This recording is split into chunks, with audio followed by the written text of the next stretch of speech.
Hello दोस्तों, पिछले video में मैंने आपको बताया कि असिस्टेंट लोको पायलट का प्रमोशन कैसे होता है। वो असिस्टेंट लोको पायलट के बाद क्या बनता है, सीनियर असिस्टेंट लोको पायलट बनता है, फिर कुछ लोको पायलट बनता है, फिर मेल एक्सप्रेस का लोको पायलट बनता है। ये तो एक सिस्टमेटिक प्रमोशन है जो कि असिस्टेंट लोको पायलट को मिलता ही है और वो डेफिनेटली उसको मिलना ही है।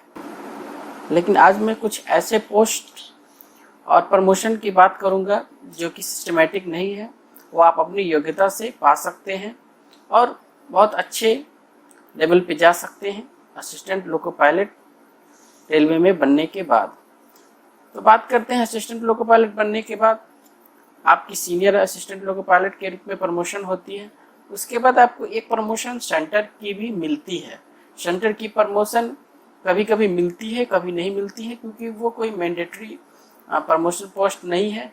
कई बार direct senior assistant loco pilot से लोको पायलट बना दिया जाता है और सेंटर की पोस्ट नहीं मिलती है। तो जिनको सेंटर की पोस्ट मिलती है, बहुत लोग ऐसे होते हैं जो अनविलिंग कर देते हैं कि मुझे loco pilot, goods loco pilot नहीं बनना, मुझे सेंटर में ही रहना, तो वो सेंटर की ही पोस्ट पे रह जाते हैं।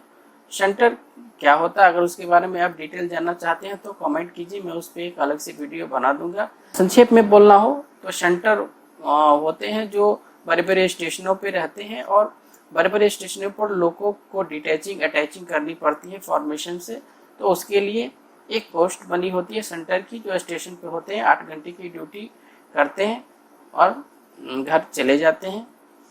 उनको बाहर आउट स्टेशन पे नहीं जाना होता है, तो ये सेंटर की पोस्ट होती है। उसके अलावा अगर आप गुड्स लोको पायलट बन गए, उसके बाद आपके पास अपॉर्चुनिटी होती है लोको इंस्पेक्टर बनने की, फोरमैन बनने की, क्रू कंट्रोलर बनने की।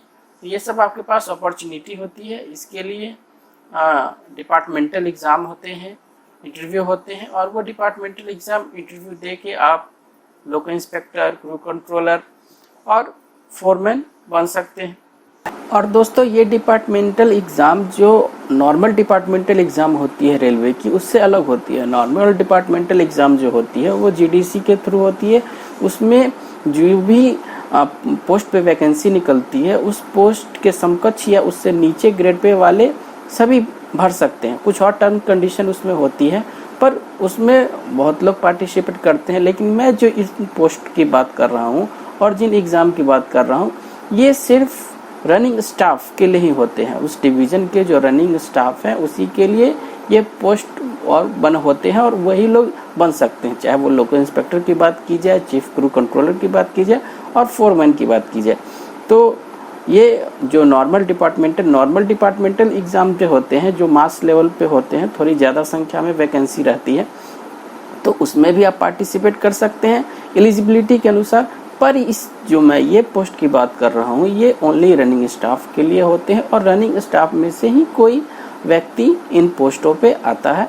तो कोई भी रनिंग स्टाफ के पास अपॉर्चुनिटी होती है बनने की, तो मैं इन पोस्टों पे जोर दे रहा हूँ। तो दोस्तों, पिछले वीडियो में मैंने आपको एक सिलसिलेवार प्रमोशन की बात बताई और इस वीडियो में मैंने आपको बताया कि आप कैसे अपनी योग्यता के अनुसार अच्छे पोस्ट हासिल कर सकते हैं।